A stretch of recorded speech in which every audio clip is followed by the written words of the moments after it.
Hello, it's me, Behrang from Samavayo, and you're listening to Doom and Stone Latin America.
Hola, bienvenidos a Doom and Stone Latinoamérica. Mi nombre es Román Tamayo y es un placer estar con todos ustedes en esta serie de entrevistas, esta serie de especiales que tenemos aquí en el programa. El día de hoy me toca entrevistar a unas leyendas, más de 20 años en esta industria del stoner rock.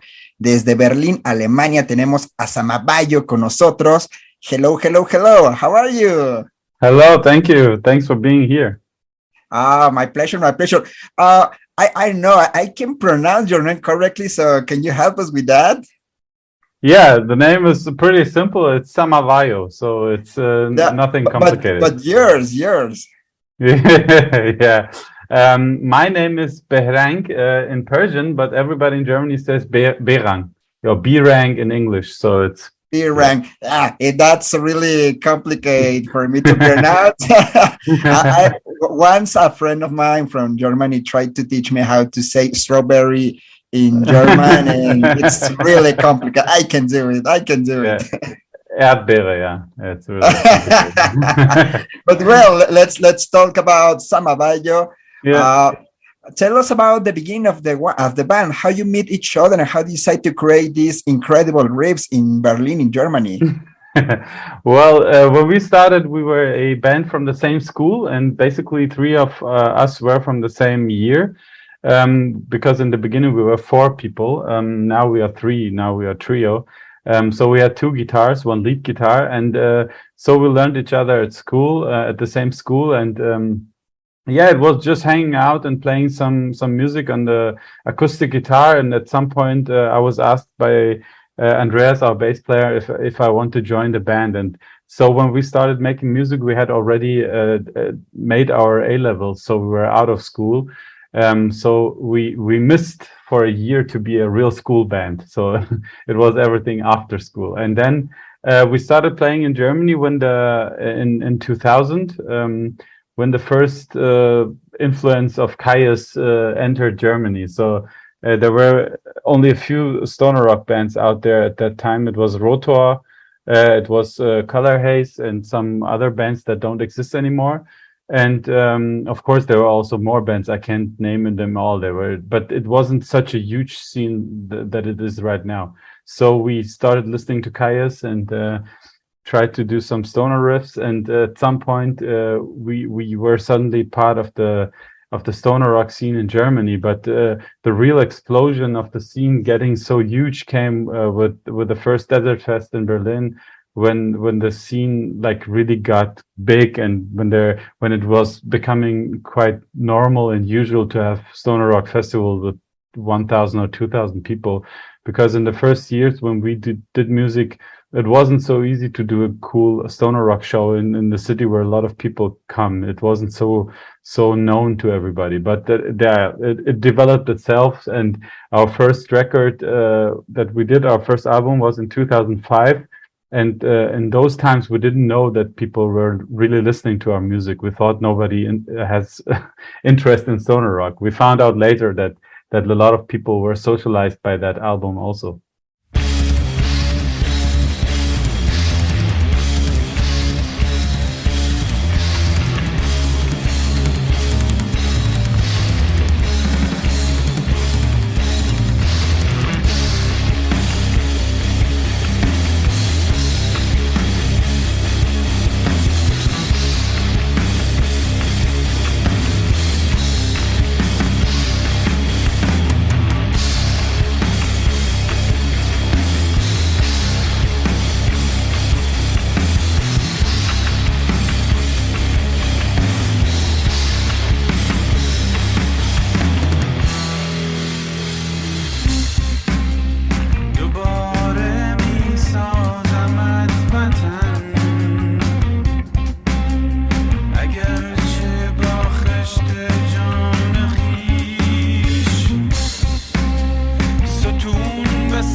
It's very strange because I talk with other friends, and of course, everybody loves Caius. Caius is the beginning of this kind of music. Also, Monster Magnet in the UK, maybe Orange Goblin, Cathedral. Yeah.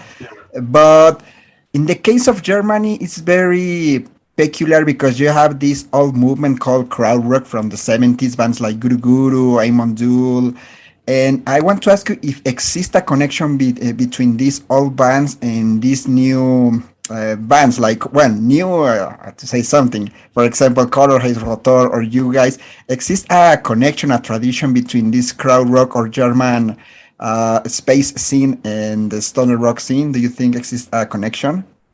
I think what you mentioned is really interesting because I think the German scene has a special point that it has a lot of psychedelic bands, like all that crowd-based 70s rock psych bands that do a lot of jams and are a bit more trippy. And we Samavayo, for example, we come more from the heavy alternative metal side of stoner rock. So what we play was always a bit less popular in Germany, concerning like people found it not psychedelic enough, and that was what made us like different from bands like Rotor or Color Haze, but also made us find a niche in the German scene, and what we see at the moment is that a lot of folks from America and United Kingdom like our albums, especially in the last three albums. We have lots of sellings to that countries, and that's interesting to see. Of course, we are most known in our own country in Germany, and we played a lot of shows here. But somehow the reception and perception of music is stronger in the United States compared to our popularity. So I think that what you mentioned is definitely like that. That a lot of bands that started making stoner rock, like stoner rock kind of music, were still a lot of parts connected to 70s and crowd rock music. That's why there is a huge psychedelic scene in Germany. Awesome. Also, you have been active for almost 20 years. That's very impressive. I mean, bands like you, Rotor, Color Haze. I mean, it's just amazing. You are a big inspiration for the new generations. So, talking about this new generation, what do you think about this new movement, this new scene? Because, of course, the scene from the 90s is so different than the scene from the 2000s and now 2010s. So, you have been active for almost 20 years. So, how you live this scene, and what do you think about this new generation of bands? First of all, it's great to see that there are new people coming to the scene because, generally spoken, the stoner rock scene in Europe, or at least in Germany, is pretty old. Like there are lots of old folks that are have even seen a lot of that veteran bands in the 70s live, which we never could because we were born too late. But so lots of people there that really have even seen bands that long time do not exist anymore, and other it's good to see that there are still young people coming to these festivals and getting inspired and get to know the new bands, because we like 10 years ago we were like really fearing the scene dying out. Like we thought, okay, it could happen that at some point there are no new people coming and the old ones won't have interest when they're 80 or 90. Maybe they won't come to festivals anymore. So what's going to happen? And what happened is that the scene got really big and really huge. The festivals getting really massive. There is a scene also mixing up with alternative rock and metal and doom and everything's and of course psychedelic rock, and this mixing up leads to getting new people into the scene, and of course really big bands like Cadaver, who like almost are in the mainstream, help the scene get new audience to it, because when somebody listens to Cadaver because they're so big and then gets by some kind of algorithm to other bands, then gets interested in other bands, then he finds out, wow, the scene is amazingly huge, and there are so many international bands from everywhere in the world, not just Europe and America. There are so many bands in Latin America. There are so many bands in Australia. There are even bands in Indonesia and other countries you wouldn't ever expect. And that leads, hopefully, and also I'm glad that it leads to new audience. But definitely, what you see in stoner rock festivals is that the average age of the audience is pretty high. So that's definitely some kind of problem, probably. Yeah, and you mentioned an important point. Bands like Cadaver, for example, they are huge. They are mainstream. Even Cadaver came 3-4 times to Mexico, and they play in big metal festivals. They probably they was the only stoner band in that kind of metal festivals. But I really respect and I really love that bands like you, Color Haze, Electric Moon, for example, stay in the underground, stay real. So do you think it's important for a band to stay in the underground, or it's important to make it? I mean, to be famous, to be, like this huge rock star. Of course, Cadaver is really amazing. They are really cool guys. Lupus is a really nice dude. But I this is my personal opinion. I prefer to stay in the underground. I prefer to play in small festivals and be more real with the audience, with the people. Sometimes the people don't care about your music. They just went to the festival and it's like, oh, this is like a new band, and they take some pictures, videos, and that's it. What do you think about this?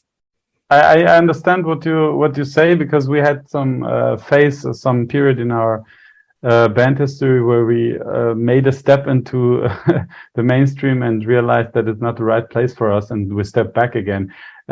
It is definitely very cool to be in such a scene like the stoner rock scene, the desert rock scene, because of one of the few scenes in the world where we have so much potential to become a big band and still be part of the underground. And there is so much options. You have so many festivals, you have so many countries, you have so many fans, you have so many platforms.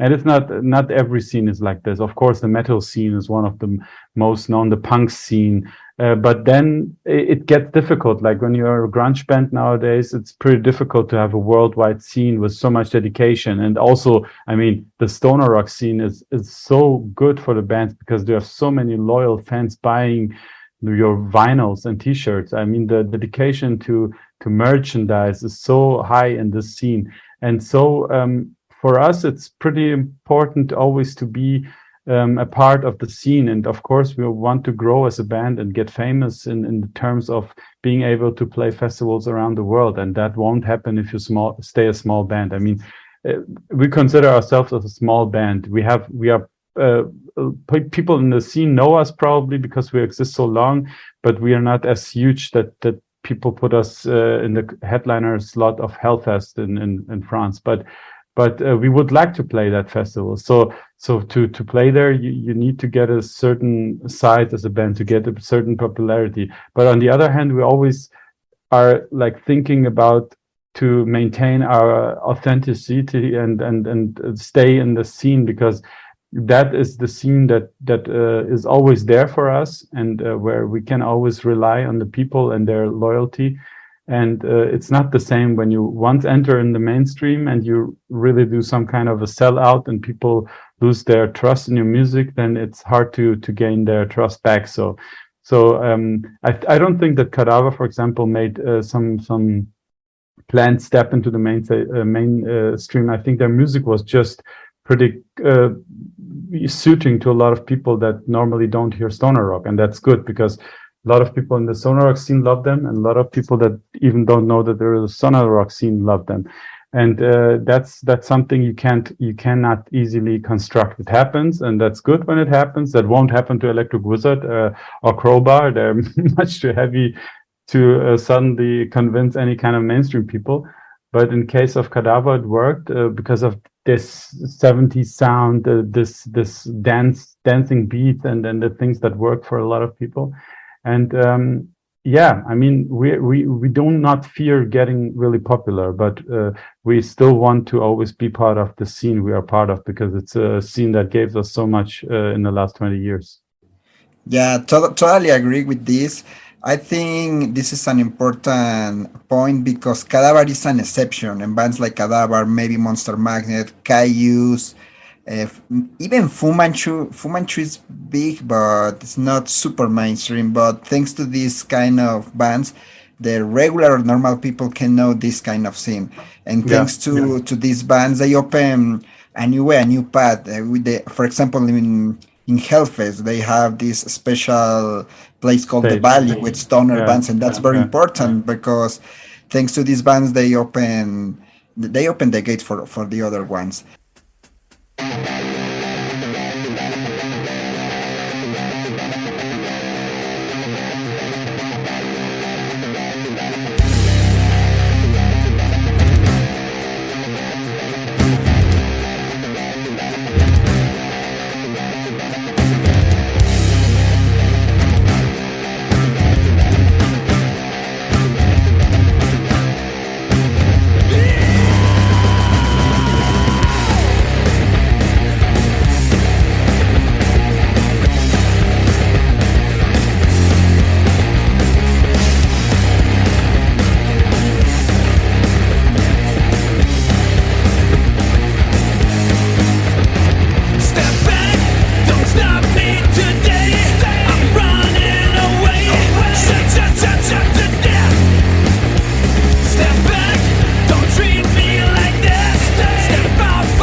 And well, now let's back to Samavayo. You released a new album. How do you pronounce Payan or Payan? Yeah, the Persian pronunciation is Payan.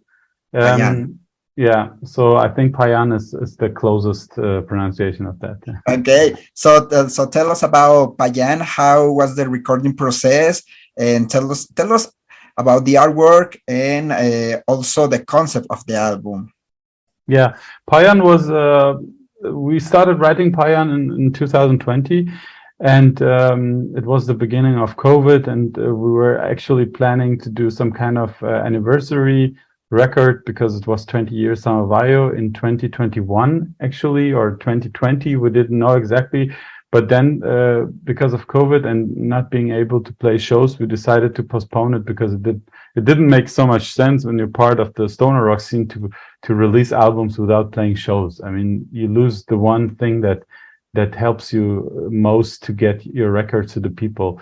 Of course, digital sales also work, but yeah, you know, it's a difference. So we started making it, and then we decided to take more time to make it better, because in the last 3 albums, Dakota, Vatan, and Payan, we really noticed and decided that putting more time into the record really helps it getting better. We're not the band, I guess, that wants to release an album every year and do it fast. We want to take our time. Also, the lyrics and the topics of the songs are pretty heavy and political and socio-economic, and they're like lyrics that you have to write and take your time. It's about destruction, it's about inhumanity, it's about environmental issues, it's about yeah, a lot of political things, and these are not topics that you just, you know, quickly write down. So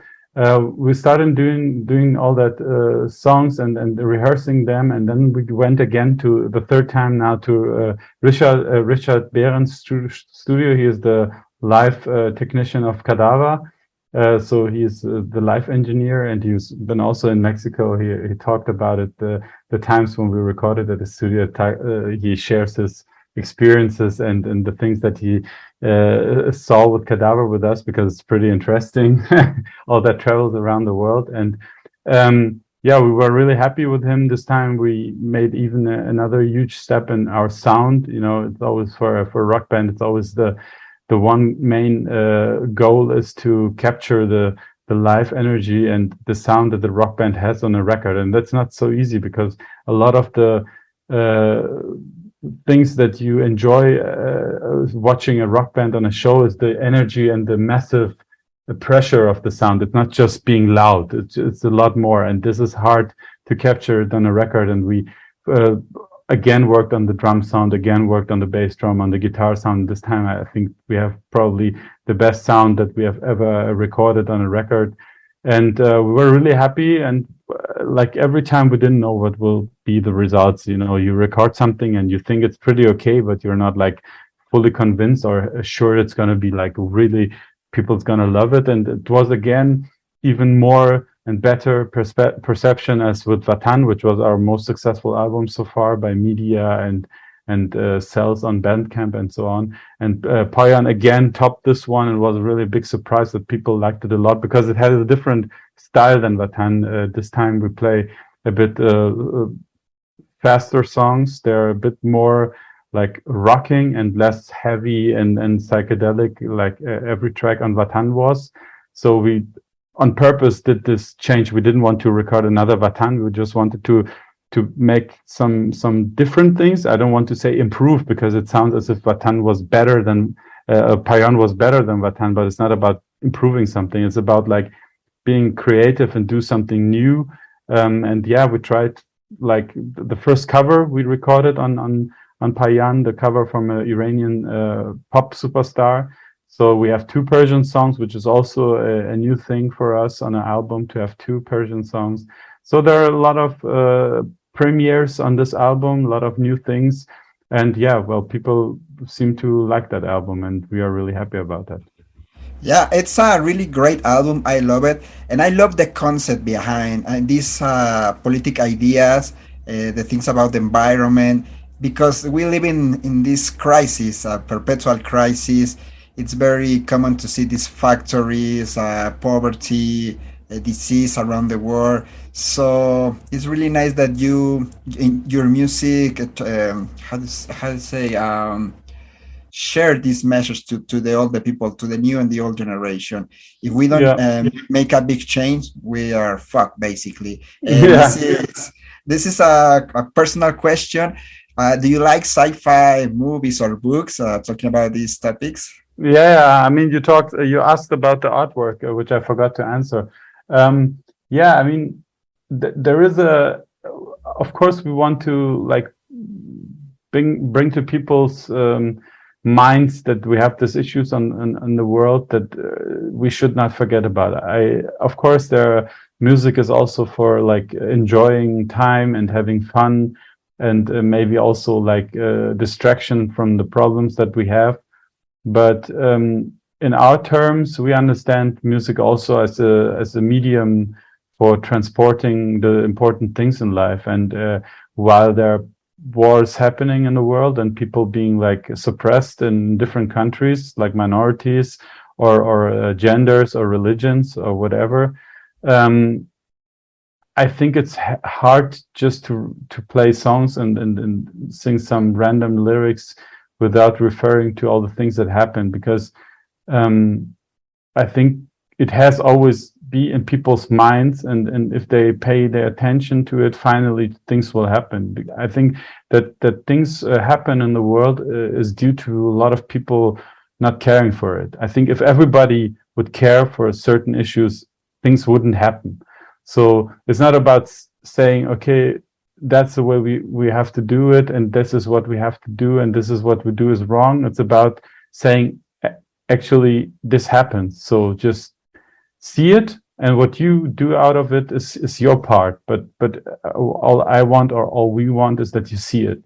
And in that context, the artwork was done by Kirik, who is the guitar and vocals of Wedge, another great German band doing a bit more 70s oriented rock music, also in the stoner rock scene. And he wanted to go into this space motive, which is more like oriented on the environmental topic. Like the world is getting destroyed, the planet is dying, and we at some point we will have to leave the planet. Like that's pretty science fiction, but it's not so far away from truth probably. And what we mixed out of it was a artwork where you see another planet than the Earth, and you see the Earth in the background, and there are lots of questions happening in that artwork. Like, what is the planet in the front? Is it another alien planet? And why the hell are there human rests, human things that you can see on them? Were the humans already there? Why does it look so destroyed? So there is this subtext of the people will probably fuck it up on the new planet as well.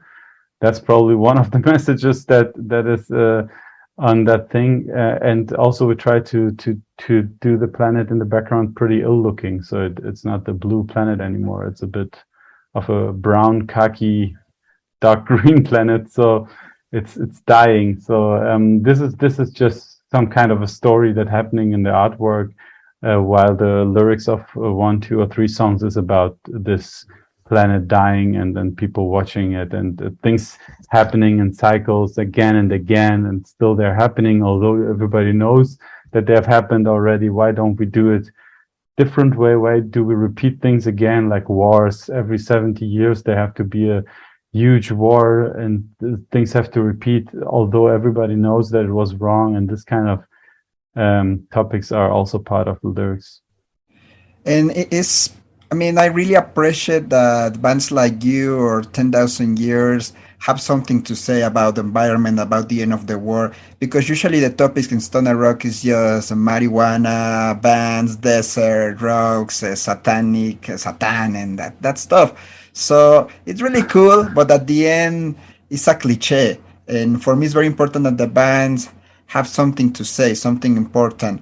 I talked with the guys of 10,000 Years. It's almost the same story. It's a sci-fi story, the last album, the third part. I play in a small band called Vinum Sabati, and we have these Yeah, topics too. yeah, So it's very important to create this conscience to the people. I yeah, mean, we are living in the edge, over the edge. It's the end, almost the end. So it's very important to say something about politics or policy, and also about the environment, about everything, social problems. yeah. And well, I know you're going to start a new tour in Europe. So tell us about this new adventure. You're going to play in Sonic Blast for 10 years of Sonic Blast. So tell us about this new tour.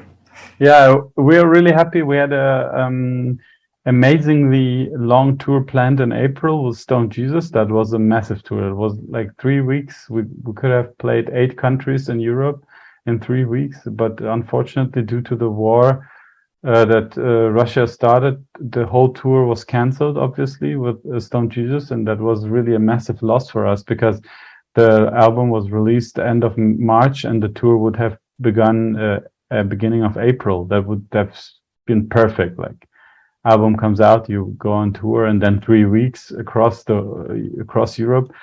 But yeah, I mean, that's things happen, and we're just happy that the guys from Stone Jesus have so far are healthy, are surviving, and are of course fighting for their country. And hopefully, there will be better days for Ukraine and for them being again on tour. Somehow we can meet, hopefully.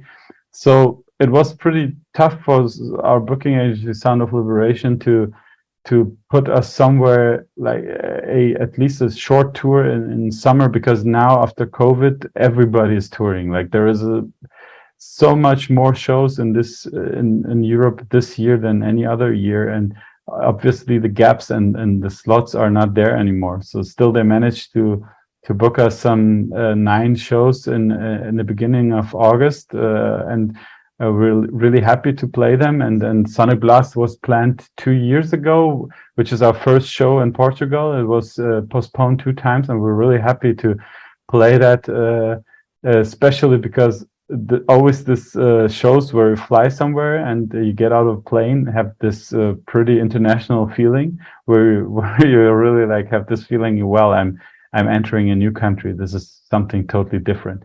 And we love this kind of shows, obviously. And then we have also planned a tour in November. Hopefully it takes place. It's also about 10 shows. So we try to somehow compensate the canceling of the tour in April. And yeah, I mean, Sonic Blast Moledo is also special because it's at the beach. It's Portugal. It's great weather. It's a massive lineup. It's an anniversary. So there are so many things coming together. Also, my wife plays there with her band 24/7 Diva Heaven. So it's going to be also some kind of party, family, and everybody's looking forward to it. Yeah, it's going to be great. Yeah, Sonic Blast. Well, first, good luck in this new tour. And second, Sonic Blast is amazing. We played there in 2017, and Ricardo is a lovely person. It's a great place. So enjoy Sonic Blast. And also, I have another question for you. In this new album, you had some guests like Nick DiSalvo from Elder, Tommy from Dozer, for example. You told us about Igor from Stone Jesus. So how was work with all these superstars, to say something, in this new album? I think this is very special because you had really value people to this album. You have something to say. So for me, it's like really, really great. But tell us about this collaboration with these guys. Yeah, that's also pretty funny because the basic idea was when we planned the anniversary album in 2020-21, the idea of that album would have been to have on each song a guest, and probably even more than 7 songs, like something like a double album.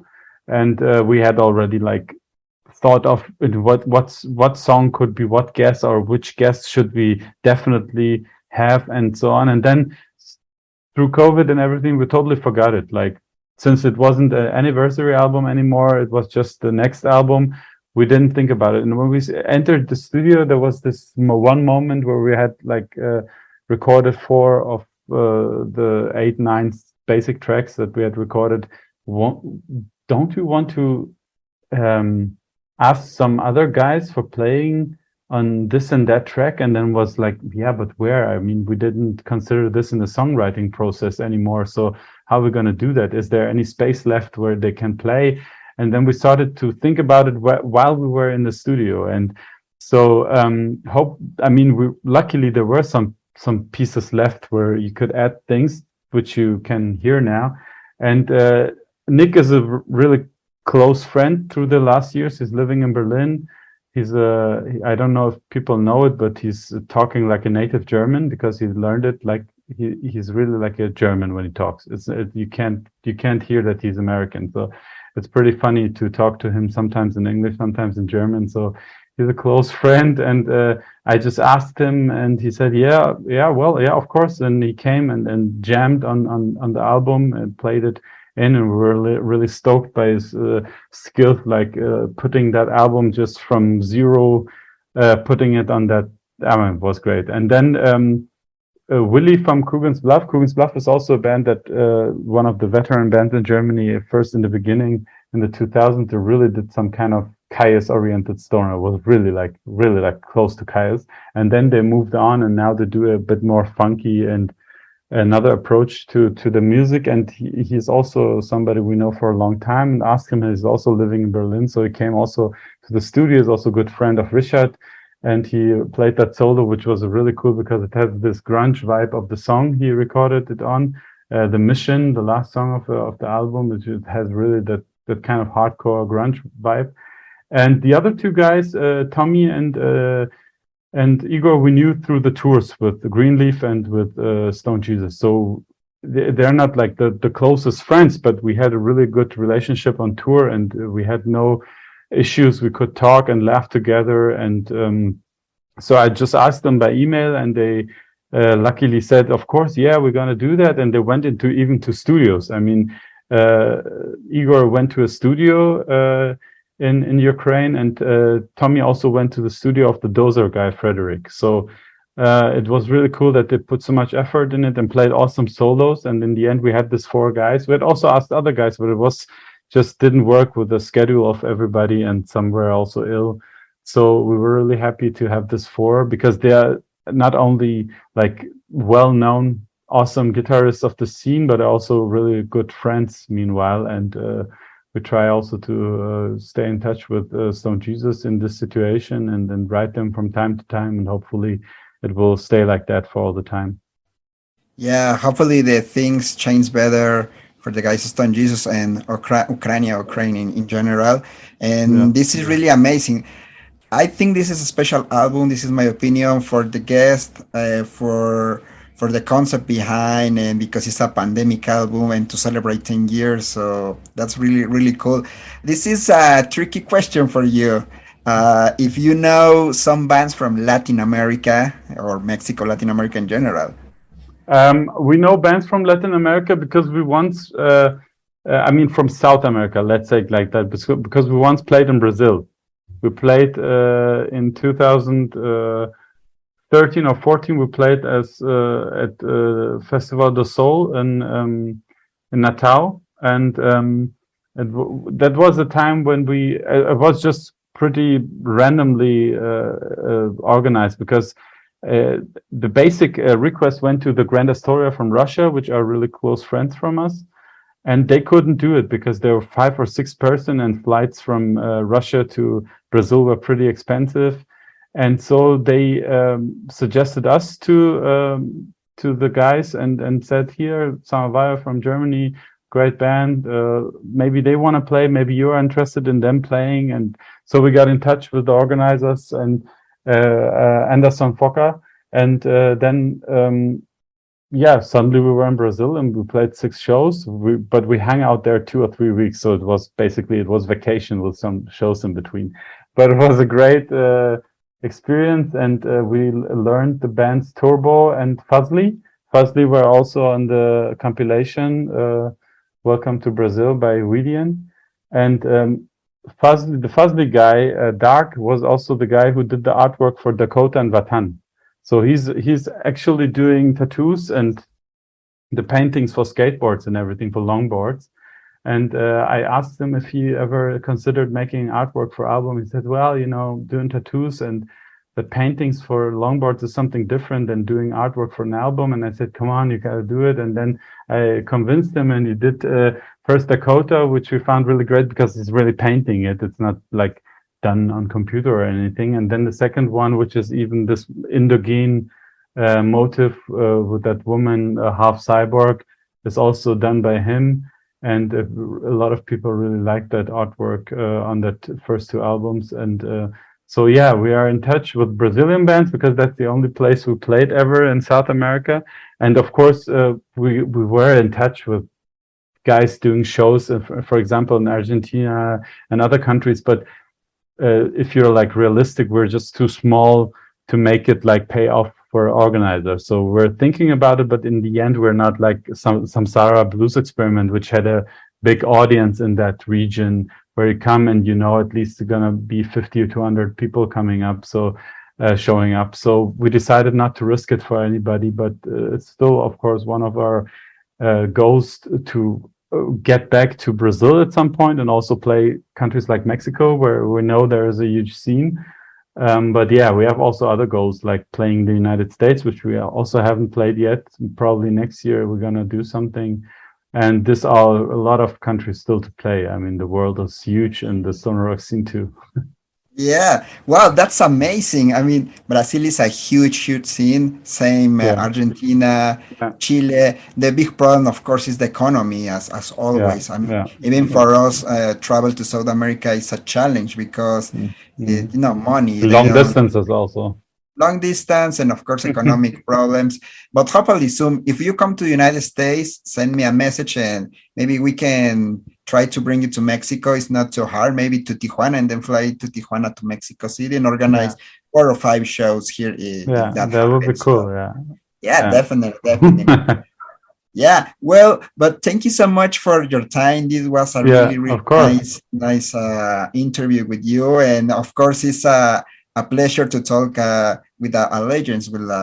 Thank you very much. They're living legends. I'm a big fan. I discovered these sounds when I was a teenager, and bands like you, Color Haze, Rotor, Electric Moon changed my life. I mean, it's really nice because you are really simple guys, really nice dudes. But for me, it's like, come on, you changed everything for us. That's really awesome to hear, because as a band that is not like Cadaver or anything like it's huge or Color Haze, you normally don't know about people that know your band or like the music or even were like socialized by it. We sometimes from time to time when we played like Stone from the Underground, and then people came up and I said, now I'm 30 and when I was 14 it was my first stoner rock show. I was a kid and you played there and there, and you don't know this kind of stuff because it wasn't like a classic rock biography where you like see all the success and everything, and then you have changed the lives of thousands of people. So it's always cool to know that there are people out there that know your albums and listen to it even long before you knew them and they were kids or something, and now they're grown up with this, now all the other bands and are totally in the scene. Then you're kind of happy that you have probably influenced somebody. That's a cool feeling, I guess. Yeah, music touch and change everything. Trust me. Sometimes in places like Mexico or even in Latin America, the people have really bad days, shitty days, and sometimes you just listen music and everything changes. Sometimes you don't know how your music can change or touch the life of the other. So that's very important. That's why we continue doing this. We'll. And it's also cool that people appreciate the political aspect of the music, or at least the topics of the music. It doesn't have to be political, but I think it's really important that everybody has an opinion about the important things in the world happening, and not be without any opinion. I think that's pretty poor if you don't have opinion on these things. Yeah, definitely. Some final words for the audience here in Mexico and Latin America? Well, I hope that you enjoyed that interview, that we're going to play someday in Mexico and going to see you in front of the stage and afterwards drink some beer together. And we're definitely looking forward to coming to Latin America. That's one of the big dreams that we have, and hopefully we're going to fulfill them one day. Thank you so much. Thank you.